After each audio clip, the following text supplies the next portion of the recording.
We got to see one of the absolute coolest moments of the Orioles season on Thursday with Trey Mancini's inside the park home run in what could be his final at-bat at Camden Yards. We'll break down that game, plus some roster moves by the Orioles, and preview the weekend series against the Reds. That's all coming up on this episode of the Locked On Orioles podcast. You are Locked On Orioles, your daily Baltimore Orioles podcast. Part of the Locked On Podcast Network, your team every day. Hey there, Orioles fans. Today is Friday, July 29th, 2022, and welcome back to the Locked On Orioles podcast, part of the Locked On Podcast Network, your team every day. As always, I'm your host, Connor Newcomb, and coming up on today's episode, we will start by recapping another Orioles win as they beat the Rays 3-0 on Thursday afternoon to take the four-game series from Tampa Bay and get back over 500 and talk about that special moment when Trey Mancini came to the plate in the 8th inning. I'll get to the 5 things you need to know from that one. Then we'll talk about some roster moves that the Orioles made on Thursday. It wasn't just placing Tyler Wells on the injured list. They made a couple of other moves involving pitchers as well. And then I'll get you ready for a weekend series. Orioles traveling to Cincinnati to take on the Reds for 3 games. The start of a very important 9-game stretch for the Orioles where they have a chance to really make up some ground in the wild card standing. But that's all coming up on this episode of the Locked On Orioles podcast, which is brought to you by BetOnline.net. BetOnline has you covered this season with more props, odds, and lines than ever before. BetOnline, where the game starts. And before we get into it, did just want to thank you for making Locked On Orioles your first podcast listen of the day. Locked On Orioles, free and available on all podcast listening platforms. The only Orioles podcast out there bringing you new content 5 days a week. Monday through Friday, there's a brand new episode in your inbox, whether it be Apple Podcasts, Spotify, or any listening platform. Make sure to give us a 5-star rating and a review on those apps. And of course, we're right here on YouTube. Make sure to hit that red subscribe button on the Locked On Orioles YouTube page. Like and comment on the videos as well. Chime into the conversation in the YouTube comments. We appreciate it so much, and thank you for making Locked On Orioles your first listen of the day. And for your first listen today, let's start with Orioles and Rays. O's 3, Tampa 0 in the final game of a 4-game set at Oriole Park at Camden Yards. As the Orioles win it, they take 3 out of 4 from Tampa Bay, and they finish off what was going to be a pivotal 7-game homestand out of the All-Star break with a 4-3 record on the homestand against the Yankees and the Rays, 2 playoff teams right now. The Orioles finished with a winning record in the homestand. They are now 50-49 on the season after the win, back over 500. And as we record this, 3 games out of the final wildcard spot in the American League. That's right around 5 p.m. Eastern time on Thursday evening. But I'm going to start by getting you the 5 things you need to know from the Orioles' 3-0 win over the Rays on Thursday. And the first thing you need to know is that Trey Mancini had an absolutely incredible moment at Camden Yards on Thursday. As we all know, the trade speculation continues to come with Trey, but he's continued to be in the lineup, and Thursday was the final home game for the Orioles before the trade deadline. The trade deadline is on Tuesday, August 2nd. The O's don't come back home until they take on the Pirates on Friday, August 5th, as they go on the road for a 6-game road trip. So that means if Mancini is dealt before the deadline, Thursday would be his final home game in an Oriole uniform. And what a way to go out. Mancini comes up with a runner on second and 2 outs in the 8th inning. Orioles leading 1-0, but just barely holding on, looking for some insurance. And Mancini hits a fly ball to right field. Looks like it's going to end the inning. The O's are going to have to hold a 1-run lead in the 9th. And then Josh Lowe starts to stumble, and he starts to struggle with the baseball. And all of a sudden, the ball misses Lowe's glove, glances off his head, and bounds into the right field corner. Well, Austin Hayes, who was on base, he scores easily for a huge insurance run to make it 2-0. But the ball's still bounding away, and Trey Mancini's rounding second base. And then he rounds third, and the relay throw, he beats it just barely, slides in safely at home. Now, I thought it would probably be called an error, but it was not. It was called an inside the park home run for Trey Mancini to put the O's up 3-0 in the eighth. The Orioles' first inside the park home run since August 11th of 2020, that wild game in Philadelphia when Austin Hayes started the 10th inning with a 2-run inside the park homer. And it was the first inside the park home run hit by an Oriole at Oriole Park in almost 11 years. You got to go back to September 26th, 2011. In the final series of the year, before Robert Andino walked it off on the Red Sox 2 days later, Andino hit a 3-run inside the park homer off of Josh Beckett in the 6th inning of the Orioles' win over the Red Sox that put them up 6-2 at the time that he hit it. But what a moment for Trey Mancini. Of course, on Mo Gabba Day, his relationship with Mo and his family made it even more special. Mancini wearing the Mo Strong shirt in the press conference after the game, of course, addressing that, catching the first pitch from Mo's mother as well. Just an unbelievable moment, and we know all the trade speculation. But, if that was his final at-bat at Camden Yards as a member of the Orioles, I mean, what a crazy way to go out. And, he gets a standing ovation every time he came to the plate. Then he gets a standing ovation after the homer. Then fans chant his name. He comes out of the dugout for a curtain call after the inside the park homer. And I've made my feelings pretty clear about this. The Orioles should not trade Trey Mancini. Again, I get the argument. He's, an upcoming free agent. The Orioles seem to have no plans of re-signing him. To me, why wouldn't you offer him a, 2 years, $12 million extension to keep him around? But they're not going to do that. So I get it. You want to get something for him. Yeah, you're in the playoff hunt, but your odds are against you. Playoff odds at Fangraphs are still just 3% for the Orioles. They're not exactly in the driver's seat to get to the postseason. So I get it. You want to get something for him. But I've made this very clear. First of all, I went through the recent trades of 30-plus-year-old rental first base DHs. You don't get much back. We saw it happen earlier this year. The Royals traded Carlos Santana to the Mariners. They didn't get much back. And that trade happened in June. That was an extra month of Santana, and they still didn't get much.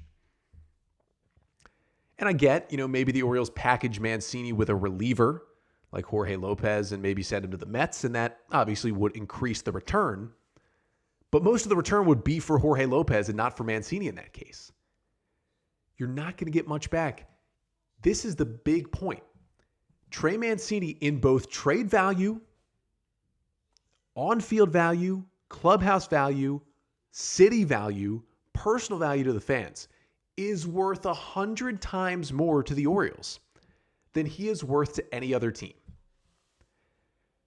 Trey Mancini to any other team is a solid right-handed bat who's having a pretty good year. Can help you as your DH or your first baseman in matchups, or maybe help anchor the bottom part of your lineup down the stretch of a pennant run, and a guy you let walk in free agency this offseason. To the Orioles, he is the heart and soul of a team that is finally turning things around. He is the only guy left from the last Oriole playoff team. Remember, he appeared in the 2016 AL wildcard game. He was a rookie that year.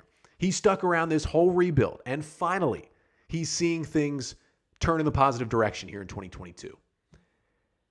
He's stolen the hearts of all Baltimore fans with everything he's gone through with his colon cancer throughout 2020 and making the comeback last year, and now having a great year offensively this year. Even if you're not going to re-sign him, just keep him for the rest of the year. Let him see it out. You've seen all of his quotes. He said it after the game Thursday.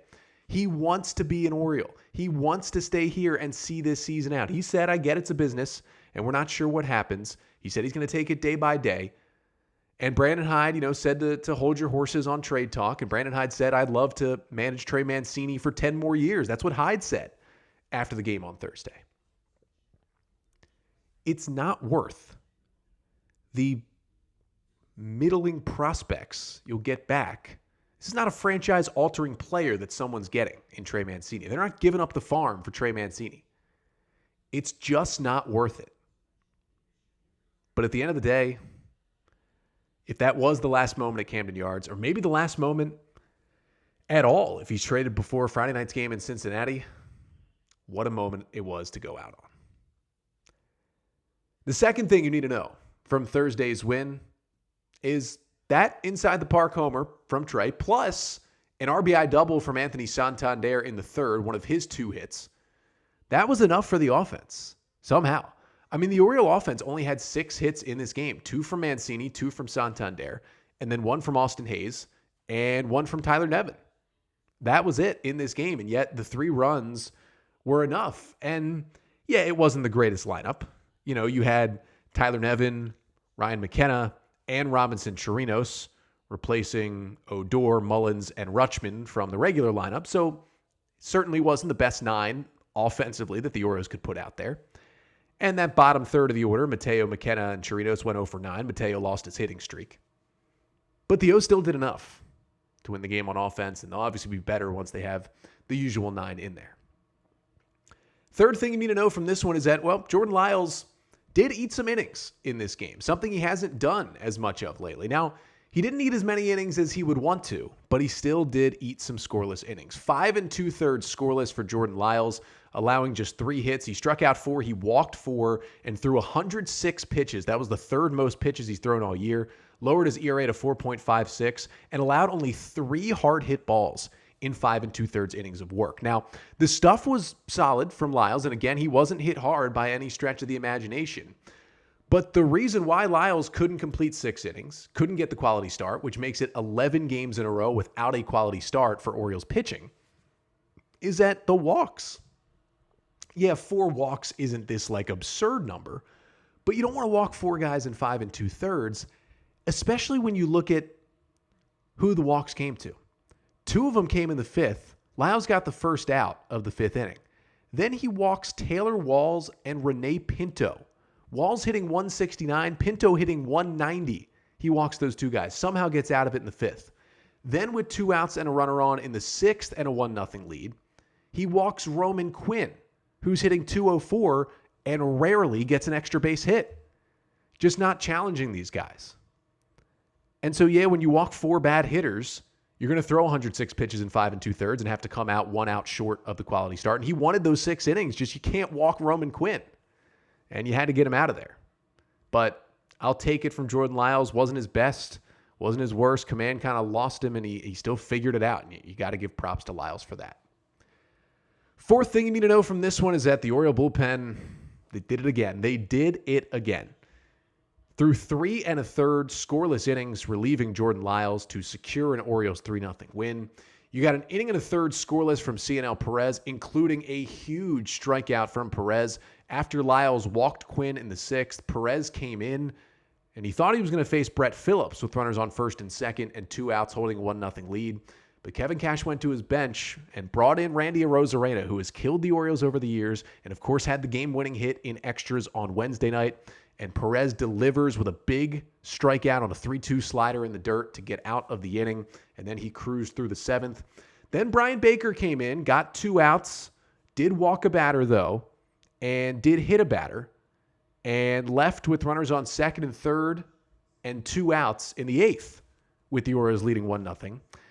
And in came Félix Bautista, and he closed it off with 4 outs and 3 strikeouts. And for the Orioles, they pitched their 9th shutout of the season. They only had 5 shutouts in 2021.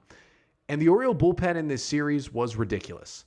The O's bullpen in 4 games against the Rays, they allowed just 1 earned run in 18 2/3 innings of work. Ridiculous numbers by this bullpen. And the 5th and final thing you need to know from this one is that Félix Bautista showed that although Jorge Lopez is the closer, Bautista is the best pitcher in this bullpen right now. And frankly, if the Orioles do make a trade, I don't think they should trade Trey Mancini. I could see the reasoning to trade a guy like Jorge Lopez. You're going to get a lot back. 2.5 years of control, dominant closer. And the reason you would feel okay about trading him is because you have Félix Bautista to slot right into that closer role, and arguably, you get better in that spot. Bautista retired all 4 batters that he faced to close out the game and get the save on Thursday. Gets the strikeout of a Rosarena with 2 on and 2 out in the 8th to keep it 1-0, and then comes back out in the 9th with a 3-0 lead, strikes out the first 2 batters, then gets Brandon Lowe a ground out to end the game. Of course, the usual just dominant stuff from Félix. It only took him 13 pitches to get 4 outs and 3 strikeouts. That is ridiculously efficient from who they call the Mountain out of the Oriole bullpen. 5 whiffs on 7 swings. Fastball was, it was actually a little down velocity-wise. Average 98.6, maxed out at 100.1. Didn't matter. Struck everybody out. Threw 2 sliders, which he's kind of gone away from the last couple of weeks. Félix Bautista now 8 2/3 scoreless over his last 8 appearances. Listen to these stats in his last 8 appearances. 8 2/3, no runs, no hits, 14 strikeouts, and 1 walk. He's allowed 1 base runner in his last 8 appearances. Hitters are 0 for their last 25 against Félix Bautista.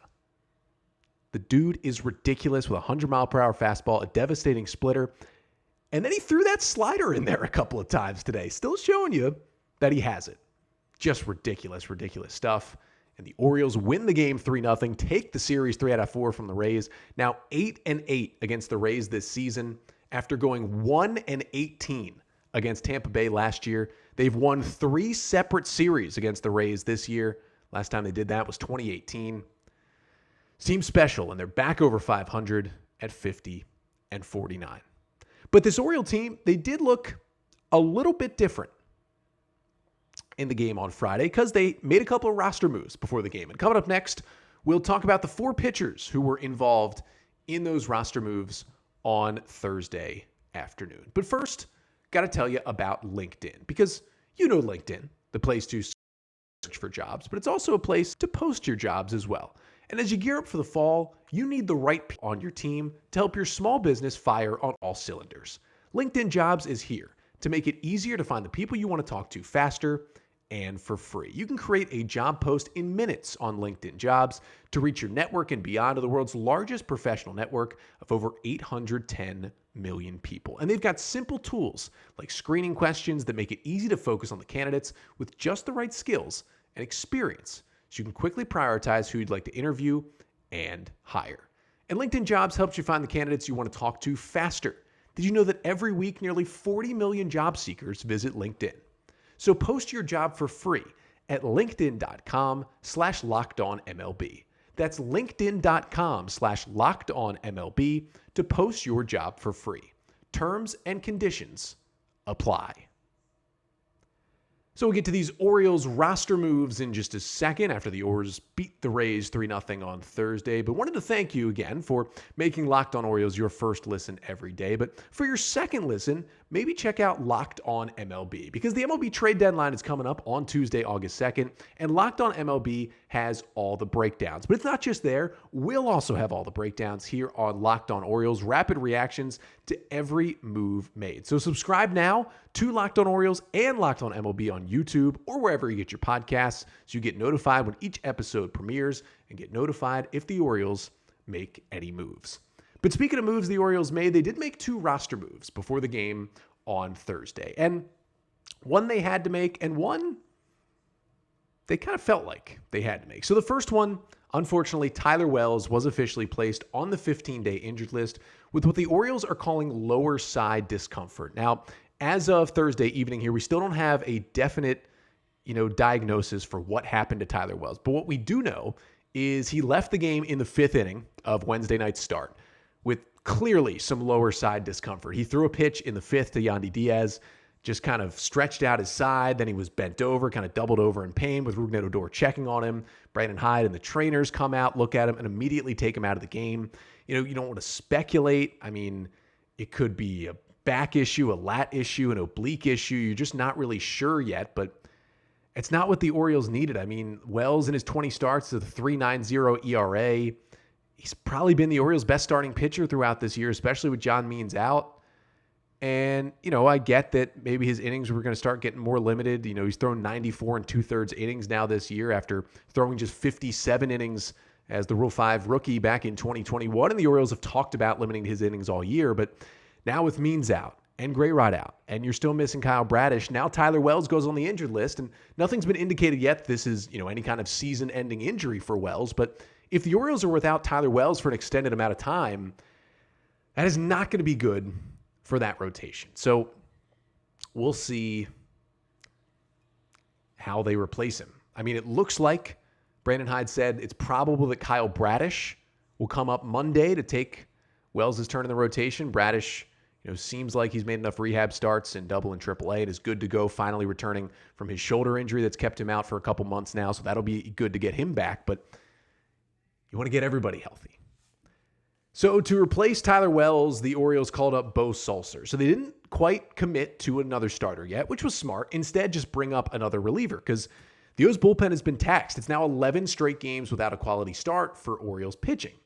So they go to Bo Sulser, who can certainly provide you some length. Now, he didn't pitch in the game on Thursday, but Sulser's made 2 appearances with the Orioles this year after they claimed him off waivers from the Pirates back in May. Of course, the brother of Cole Sulser. In his 2 appearances with the O's, 4 1/3 innings, 2 runs on 9 hits, 2 Ks, and no walks. He last pitched for the O's on July 8th. But his AAA numbers have been solid: 24 innings, a 4.13 ERA, and 24 strikeouts to just 6 walks. Now, that could have been the only thing the O's did, put Wells on the IL and bring up Sulser to kind of be a long man or a mop-up guy.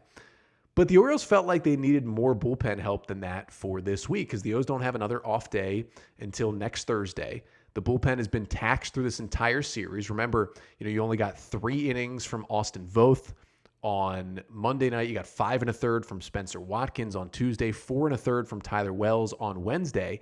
And you'd been using the whole bullpen in multi-inning stints. The game went 10 innings on Wednesday night, so that adds to it. The O's needed some bullpen help, and it was really unfortunate, but the O's kind of had to do it as they optioned left-hander Nick Vespi back down to AAA Norfolk. Now, it is his 3rd option of the year, and with the new rule in place this year, a player can't be optioned more than 5 times. So he still has 2 more left on the season where the O's can option him. But, Vespi's been good this year. He had the 1 slip up the last time he was up, but it's been 14 appearances, 4.41 ERA in 16 1/3 innings, 14 hits, 8 runs, 19 strikeouts to 6 walks, and 2 homers allowed for the lefty. And he was dominant in his 2 appearances this week since the Orioles recalled him on Monday. Was really big on Monday night coming out of the bullpen, got 5 outs, and then got 4 outs scoreless on Wednesday night. And basically, the reason why they go Vespi is A, he has options. Some of the other relievers do not. And B, he was probably taxed the most and wasn't going to be available Thursday and maybe wasn't even going to be available Friday. Because again, he threw an inning and 2/3 Monday and then an inning and a third Wednesday. There's no way you throw that guy Thursday. And you may, only throw him Friday if it's like extra innings and you need him. So he becomes the guy who's pitched the most recently and has options. And unfortunately, it happens to Vespi again, where he's not pitching poorly enough to be sent down, but the O's just need fresh arms, and they do send him down. So unfortunately, again, unless there's another injury, he'll have to wait 15 days before he can be called back up, which will put us in mid-August before we can see Vespi again. But I would think he's probably back up here as soon as the Orioles can possibly get him back here. But to replace Nick Vespi, they went with Logan Gillespie, who is another guy who's had multiple stints in the Oriole bullpen this year. Gillespie, the right-hander, who, of course, was added to the 40-man roster this offseason, had 11 appearances so far this year in multiple stints with the Orioles. Been about a month since we've seen him as well. But in his 11 appearances, a 4.35 ERA this year in 10 1/3 innings in the majors, 15 hits, 5 runs, just 4 strikeouts to 2 walks and a hit batter. The strikeout stuff hasn't quite played in the majors, but it has played in the minors so far this year. In AAA for Gillespie, 4.42 ERA, but in 18 1/3 innings, 20 strikeouts to just 5 walks to the Norfolk Tides. So he'll bring that kind of fastball changeup slider combination back to the Oriole bullpen. Now, Sulser will probably be more of the long guy. He'll usually pitch if the O's are up big or if they're losing. It'll be interesting to see if Gillespie gets any high leverage roles. Brandon Hyde probably won't do it at the beginning, but Gillespie will probably be around for a little bit because the assumption is, when Kyle Bradish comes up to make his start probably Monday, he'll most likely replace Bo Sulser. He'll get sent back down to AAA, but I would think Gillespie stays in Vespi's spot for now in the bullpen. So we'll see, he might get some high leverage spots, and the Orioles really like him and like his stuff. So he is back in the big leagues. But speaking of, upcoming games, obviously the Orioles will play Monday, as I mentioned, and we'll need a starter for that game. But the Orioles first have a 3-game series this weekend in Cincinnati against the Reds. And coming up, I'll preview that weekend series and also take a look at the Orioles' schedule ahead, which is pretty favorable for the O's and a real chance to make up some ground in the standings over the next 2 weeks. But first, got to tell you about betonline.net, your one-stop shop for all of your sports gambling needs. Now, betonline.net has everything here in the MLB season. Number one online source for odds, lines, and games. But it's not just baseball. You've got combat sports, esports, and even golf on every single weekend. And then, hey, we're almost in August. Training camp has started. The NFL season and the college football seasons are creeping up. And that's where you really want to get to betonline.net, because they're the top online resource for all your sports wagering info with live in-game betting, scores. You can even listen to podcasts, get all your injury news. They have you covered. So head to BetOnline today or use your mobile device to learn more about the action happening today at BetOnline, where the game starts. So the Orioles take down the Tampa Bay Rays 3-0 on Thursday, take the series 3 out of 4, and get to 50-49 on the season, 3 games back in the AL wildcard. And next up for the Orioles, well, it was a tough stretch coming out of the All-Star break. Yankees and Rays, O's go 4-3. Now things get a lot easier for the Orioles over the next 9 games. And it starts in Cincinnati this weekend. 3 games for the Orioles against the lowly Cincinnati Reds, Friday, Saturday, and Sunday. And this is going to be a huge opportunity for the Orioles this weekend. Now, the O's have not yet named their starters. Some of it is because I'm not sure how confident they are in Austin Voth, and some of it also is because of the Tyler Wells injury. But if they went by the rotation they've been going with, you would most likely see Dean Kramer tonight, Friday night. You would see Austin Voth on Saturday and Spencer Watkins on Sunday, but there's a chance that gets mixed up. Maybe DL Hall comes up for Sunday. He pitched on Tuesday. Maybe you see Matt Harvey or potentially Kyle Bradish as well. But if that is the stretch, it'll be Dean Kramer Friday against Mike Minor of the Cincinnati Reds, the veteran lefty who is on the trade block right now despite a 6.65 ERA in 9 starts since returning from injury. He gave up 5 runs on 8 hits over 4 innings against St. Louis his last time out. Then you go to Saturday again. It would be Austin Voth's spot. We'll see if he goes. But Tyler Mahle will get the start for the Cincinnati Reds, a guy who I think the Orioles should trade for. Another guy on the trading block. And hey, maybe he's dealt even before this game happens. But Mahle, the 27-year-old righty, 18 starts and a 4.48 ERA this season. I would love the O's to get him, but if they can't, the O's want to hope the Reds actually trade him by Saturday, or at the very least have him into trade talks enough where they pull him from his start Saturday just in case. That would certainly help out the Orioles. The Friday and Saturday games, both 6:40 p.m. Eastern time starts. And then the Sunday is a 1:40 game. Again, the schedule would be Spencer Watkins for the Orioles.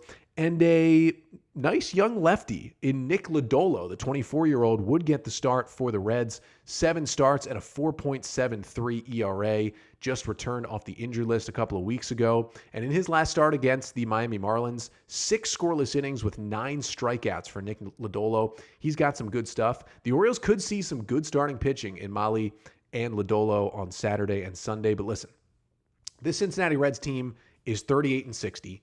They are in sell mode.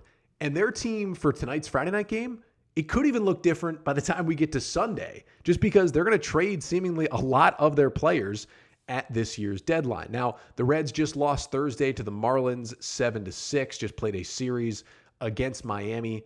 And so, we'll see what they can do. Their offense has been not great. Brandon Drury's had a nice breakout year.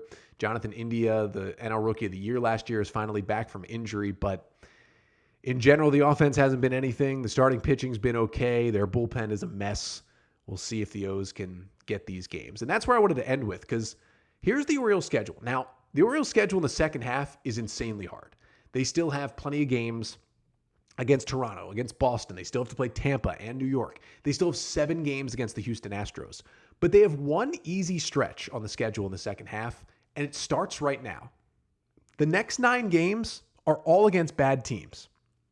So you got 3 coming up against the Reds this weekend on the road. Then Monday, the Orioles travel to Texas for a 3-game series against the Rangers, who are scuffling right now. They're 43-54. Of course, the Orioles just swept the Rangers a couple of weeks ago at Camden Yards. So you get 3 there. Then you get the off day on Thursday. And then the Orioles come back home next Friday, August 5th, for a 3-game home series against the Pittsburgh Pirates, who are currently 40-58 on the year. So you look at those 9 games, Reds, Rangers, Pirates. You feel pretty good about the Orioles going something like 7-2 maybe. You know, at the very least, you want to get 6-3, but if you can get 7 of 9 against some really bad baseball teams, you're 57-51. That's right in the playoff mix.